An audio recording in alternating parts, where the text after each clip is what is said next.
Hello friends, welcome back my YouTube channel. ಇವತ್ತಿನ ರೆಸಿಪಿನಲ್ಲಿ ನಾನು ನುಗ್ಗೆಕಾಯಿ ಸಾಂಬಾರು ಹೇಗೆ ಮಾಡೋದು ಅಂತ ತೋರಿಸ್ಕೊಡ್ತಾ ಇದ್ದೀನಿ. ರೆಸಿಪಿ ನೋಡೋಕ್ಕಿಂತ ಮುಂಚೆ ಯಾರೆಲ್ಲ ನನ್ನ ಚಾನಲ್ನ ಇನ್ನೂ ಸಬ್ಸ್ಕ್ರೈಬ್ ಮಾಡಿಲ್ಲ, ಪ್ಲೀಸ್ ಈ ಕೂಡಲೇ ಸಬ್ಸ್ಕ್ರೈಬ್ ಮಾಡಿ, ಲೈಕ್ ಮಾಡಿ, ಶೇರ್ ಮಾಡಿ, ಹಾಗೆ ಟ್ರೈ ಮಾಡಿ ಹೇಗಿತ್ತು ಅಂತ ಕಮೆಂಟ್ ಬಾಕ್ಸಲ್ಲಿ ಕಮೆಂಟ್ ಮಾಡಿ. ಈ ನುಗ್ಗೆಕಾಯಿ ಬೇಳೆ ಸಾರಂತೂ ಚಪಾತಿಗೆ ಅನ್ನದ ಜೊತೆಗೆ ತುಂಬಾ ಚೆನ್ನಾಗಿರುತ್ತೆ. ನಾನಿವತ್ತು ಮಧ್ಯಾಹ್ನದ ಊಟಕ್ಕೆ ಮಾಡಿದ್ದೆ ಮುದ್ದೆ ಜೊತೆಲಿ, ತುಂಬಾ ಚೆನ್ನಾಗಿತ್ತು. ಇವಾಗ ಇಂಗ್ರೀಡಿಯೆಂಟ್ಸ್ ಏನೇನು ಬೇಕು ಅಂತ ನೋಡೋಣ. ನಾನಿಲ್ಲಿ 4 ನುಗ್ಗೆಕಾಯಿ ತೊಗೊಂಡಿದ್ದೀನಿ. ಎಳೆದು ಸ್ವಲ್ಪ ಸಿಪ್ಪೆ ಹೊಡೆದು ಈ ಸೈಜಲ್ಲಿ ಕಟ್ ಮಾಡಿ ಇಟ್ಟಿದ್ದೀನಿ. ಹಾಗೆ 1 ಬಟ್ಲು ತೊಗರಿ ಬೇಳೆ ತೊಗೊಂಡಿದ್ದೀನಿ, ಒಂದು 200 ಗ್ರಾಮ್ ಅಷ್ಟು. ಒಂದು ದೊಡ್ಡ ಈರುಳ್ಳಿ ತೊಗೊಂಡಿದ್ದೀನಿ, ಅದನ್ನು ಈ ಸೈಜಲ್ಲಿ ಕಟ್ ಮಾಡಿ ಇಟ್ಕೊಂಡಿದ್ದೀನಿ. ಹಾಗೆ 3 ನಾಟಿ ಟೊಮೆಟೊ ತೊಗೊಂಡಿದ್ದೀನಿ. ಹಾಗೆ ಒಂದು ಸ್ವಲ್ಪ ಕೊತ್ತಂಬರಿ ಸೊಪ್ಪು, ಒಂದು ನೆಲ್ಲಿಕಾಯಿ ಗಾತ್ರದಷ್ಟು ಹುಣಸೆ ಹಣ್ಣು ನೆನೆಸಿಟ್ಕೊಂಡಿದ್ದೀನಿ. ಹಾಗೆ 2 ಸ್ಪೂನಷ್ಟು ಸಾಂಬಾರ್ ಪೌಡರ್ ತೊಗೊಂಡಿದ್ದೀನಿ. ಜೊತೆಗೆ ಒಂದು 4 ರಿಂದ 5 ಎಸಳು ಬೆಳ್ಳುಳ್ಳಿನ ಈ ರೀತಿ ಜಜ್ಜಿಟ್ಕೊಂಡಿದ್ದೀನಿ. ಒಗ್ಗರಣೆಗೆ ನಾನಿಲ್ಲಿ ಒಂದು 4 ಒಣಮೆಣಸಿನ್ಕಾಯಿ ತೊಗೊಂಡಿದ್ದೀನಿ, 2 ಗರಿ ಕರಿಬೇವು ತೊಗೊಂಡಿದ್ದೀನಿ. ಹಾಗೆ ಅರ್ಧ ಸ್ಪೂನಷ್ಟು ಜೀರಿಗೆ, ಅರ್ಧ ಸ್ಪೂನಷ್ಟು ಸಾಸಿವೆ, ಒಂದು 4 ಸ್ಪೂನ್ ಎಣ್ಣೆ ತೊಗೊಂಡಿದ್ದೀನಿ. ಹಾಗೆ ರುಚಿಗೆ ತಕ್ಕಷ್ಟು ಉಪ್ಪು, ಒಂದು ಅರ್ಧ ಸ್ಪೂನಷ್ಟು ಅರಿಶಿನದ ಪುಡಿ. ಇವಾಗ ಕುಕ್ಕರ್ಗೆ ನಾನು ತೊಗರಿ ಬೇಳೆನ ಹಾಕಿ 1-2 ಸಲ ತೊಳೆದಿಡ್ತಾ ಇದ್ದೀನಿ.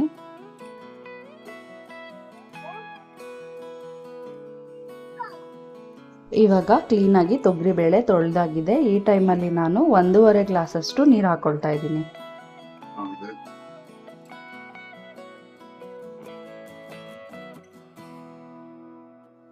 ಹಾಗೆ ಒಂದು ಅರ್ಧ ಸ್ಪೂನಷ್ಟು ಅರಿಶಿನ ಹಾಕೊಳ್ತಾ ಇದ್ದೀನಿ. ಇವಾಗ ಕುಕ್ಕರ್ ಮುಚ್ಚಳ ಕ್ಲೋಸ್ ಮಾಡಿ 1-3 ವಿಷಲ್ ಕೂಗಿಸ್ಕೊಳ್ತಾ ಇದ್ದೀನಿ.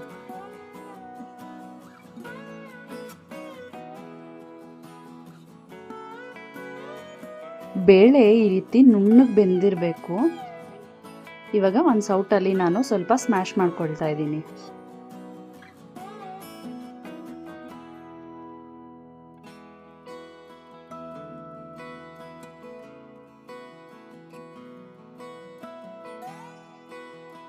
ನುಣ್ಣಗೆ ಬೆಂದಿದ್ರೆ ಬೇಳೆ ಸಾಂಬಾರ್ ಟೇಸ್ಟು ತುಂಬ ಚೆನ್ನಾಗಿ ಬರುತ್ತೆ. ಇವಾಗ ಒಗ್ಗರಣೆ ಹಾಕೊಳ್ಳೋಣ. ನಾನಿಲ್ಲಿ ಒಂದು ಪಾತ್ರೆ ಇಟ್ಕೊಂಡಿದ್ದೀನಿ. ಪಾತ್ರೆಗೆ 1-3 ಸ್ಪೂನಷ್ಟು ಆಯಿಲ್ ಹಾಕ್ಕೊಳ್ತಾ ಇದ್ದೀನಿ. ಇದು ಒಂದು ಸ್ವಲ್ಪ ಬಿಸಿ ಆದಮೇಲೆ ನಾನು ಅರ್ಧ ಸ್ಪೂನ್ ಜೀರಿಗೆ, ಅರ್ಧ ಸ್ಪೂನು ಸಾಸಿವೆ ಹಾಕ್ಕೊಳ್ತಾ ಇದ್ದೀನಿ. ಸಾಸಿವೆ ಜೀರಿಗೆ ಸ್ವಲ್ಪ ಸಿಡಿದ್ಮೇಲೆ ನಾನು ಕರಿಬೇವು ಮತ್ತು ಒಣಮೆಣಸಿನ್ಕಾಯಿ 2 ಒಟ್ಟಿಗೆ ಹಾಕ್ಕೊಳ್ತಾ ಇದ್ದೀನಿ. ಇದನ್ನ 1 ನಿಮಿಷ ಹಾಗೆ ಹುರ್ಕೊಳ್ಳೋಣ.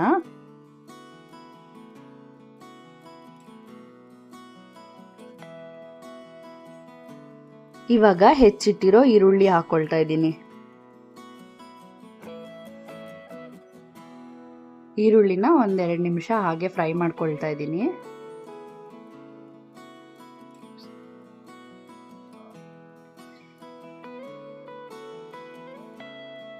ಈ ಟೈಮಲ್ಲಿ ನಾನು ಜಜ್ಜಿಟ್ಟಿರೋ ಬೆಳ್ಳುಳ್ಳಿ ಹಾಕೊಳ್ತಾ ಇದ್ದೀನಿ. ಬೆಳ್ಳುಳ್ಳಿ ಹಾಕಾದ್ಮೇಲೆ ಅದನ್ನು 1-2 ನಿಮಿಷ ಈ ರೀತಿ ಹುರ್ಕೊಳ್ತಾ ಇದ್ದೀನಿ. ಇವಾಗ ಇದಕ್ಕೆ ನಾನು ಟೊಮೆಟೊ ಸೇರಿಸ್ಕೊಳ್ತಾ ಇದ್ದೀನಿ.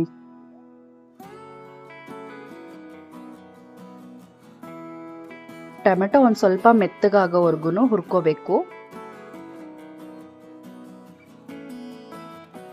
ನೋಡಿ, ಟೊಮೆಟೊ ಈ ರೀತಿ ಮೆತ್ತಗಾಗಬೇಕು. ಈ ಟೈಮಲ್ಲಿ ನಾನು ನುಗ್ಗೆಕಾಯಿ ಸೇರಿಸ್ಕೊಳ್ತಾ ಇದ್ದೀನಿ.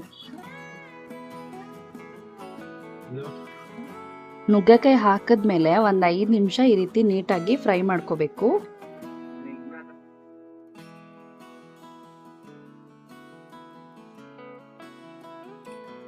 ನುಗ್ಗೆಕಾಯಿ ಸ್ವಲ್ಪ ಎಣ್ಣೆಯಲ್ಲಿ ಫ್ರೈ ಆಗಿದೆ. ಈ ಟೈಮಲ್ಲಿ ನಾನು ಬೇಳೆ ಕಟ್ಟು ಹಾಕೊಳ್ತಾ ಇದ್ದೀನಿ.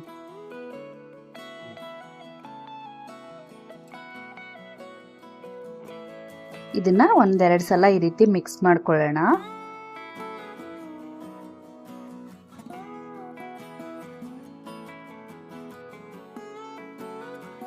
ಇವಾಗ ಸಾಂಬಾರ್ಗೆ ಎಷ್ಟು ಬೇಕೋ ಅಷ್ಟು ನೀರು ಹಾಕ್ಕೊಳ್ತಾ ಇದ್ದೀನಿ.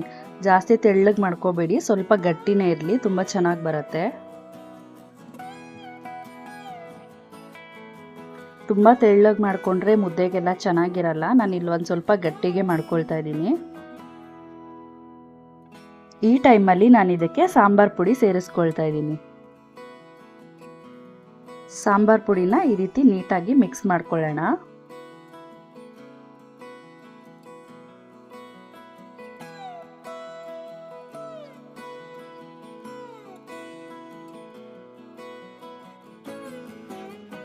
ಈ ಟೈಮಲ್ಲಿ ನಾನು ಸಾಂಬಾರ್ಗೆ ಎಷ್ಟು ಬೇಕೋ ಅಷ್ಟು ಉಪ್ಪು ಹಾಕೊಳ್ತಾ ಇದ್ದೀನಿ. ಉಪ್ಪು ಹಾಕೊಂಡ್ಮೇಲೆ ನಾನಿಲ್ಲಿ ಹುಣಸೆ ಹಣ್ಣಿನ ರಸ ಹಾಕೊಳ್ತಾ ಇದ್ದೀನಿ. ಹುಣಸೆ ಹಣ್ಣಿನ ರಸ ಹಾಕಾದ್ಮೇಲೆ ಒಂದೆರಡು ಸಲ ಈ ರೀತಿ ಮಿಕ್ಸ್ ಮಾಡಿ ನಾನು ಒಂದು 10 ರಿಂದ 15 ನಿಮಿಷ ಮೀಡಿಯಂ ಫ್ಲೇಮಲ್ಲಿ ಸಾಂಬಾರನ್ನ ಬೇಯಿಸ್ಕೊಳ್ತಾ ಇದ್ದೀನಿ. ನೋಡಿ ಈ ರೀತಿ ಕುದಿ ಬಂದಿದೆ. ಈ ಟೈಮಲ್ಲಿ ನಾನು ಕೊನೆಯದಾಗಿ ಕೊತ್ತಂಬರಿ ಸೊಪ್ಪು ಹಾಕೊಳ್ತಾ ಇದ್ದೀನಿ.